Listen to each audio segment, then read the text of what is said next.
Hello friends, నమస్తే అండి. Welcome back to our channel. నేను మీ దివ్య అండి. ఈరోజు ఏంటంటే రేపు మూడో సోమవారం కదండి. ఈ ఈ మూడో సోమవారం నాడు పూజ ఎలా చేసుకోవాలి, అసలు ఈ మూడో సోమవారం గురించి విషయం ఏంటో నేను చెప్తానండి. ఈ మూడో సోమవారం వచ్చేసి క్రోధినామ సంవత్సరం కార్తీక మాసం. ఈ డిసెంబర్ 1తో అయితే మనకి కార్తీక మాసం అయితే అయిపోతుందండి. నవంబర్ 16వ తేదీ నాటికి 2 సోమవారాలు అయితే కంప్లీట్ అయిపోయినాయి. అండ్ ఏకాదశి పౌర్ణమి కూడా అయిపోయాయండి. ఇక నవంబర్ 18న మూడో సోమవారం అండి. ఈ కార్తీక మాసం నెల రోజులు చాలా పవిత్రమైన రోజులండి. హిందువులు అయితే సోమవారాలకి అయితే చాలా ప్రాధాన్యత ఇస్తారండి. సో ఇక మూడో సోమవారం వచ్చేసి విష్ణుమూర్తి వైకుంఠం నుంచి కైలాసానికి వెళ్ళాడని మన పురాణాలు అయితే చెబుతున్నాయండి.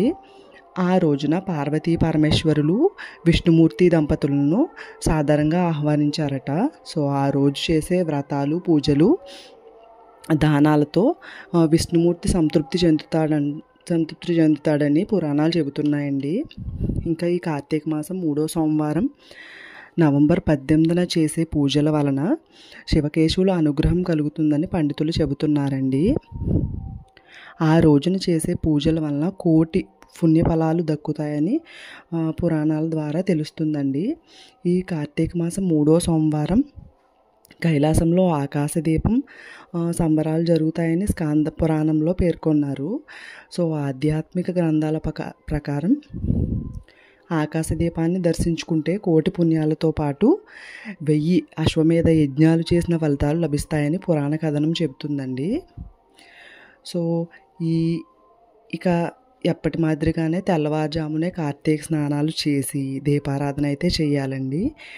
దీపాలను ఆవు నెయ్యితో వెలిగించాలి. ఈ నవంబర్ 18 కార్తీక మాసం మూడో సోమవారం రుద్రాభిషేకం చేయించుకుంటే చాలా మంచిదండి. ఆ తర్వాత ఏంటంటే విష్ణు సహస్రనామం పఠిస్తే మంచిది. లేదంటే భక్తి శ్రద్ధలతో రుద్రాభిషేకం చూసిన, విష్ణు సహస్రనామం విన్నా అంత ఫలితం అయితే వస్తుందండి. సో కొన్ని దేవాలయాల్లో వీళ్ళని బట్టి లక్షపత్రి పూజలు ఇలాంటివి అయితే చేస్తారండి. ఇలా తులసి దళాలను బిల్వపత్రాలతో అయితే స్వామివారిని పూజిస్తారండి. అనంతరం ధూపదీప నైవేద్యాలు, తర్వాత తీర్థ ప్రసాదాలు స్వీకరిస్తారు.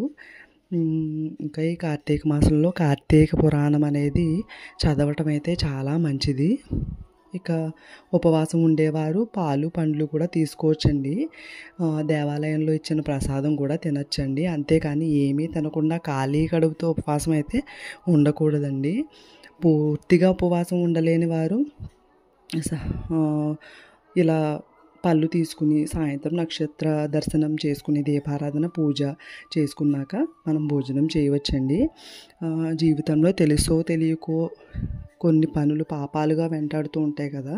సో అటువంటి పాపాల వల్ల జీవితాంతం కూడా కష్టాలు పడేవారు కూడా ఉంటారండి. సో అలాంటి వారు ఇలా చేస్తే పాపాలన్నీ పోతాయని మన పురాణాలు అయితే చెబుతున్నాయండి. సో ఈ మూడో సోమవారం ఇలాంటి ఆచారాన్ని, నియమాల్ని పాటించి చూడండి.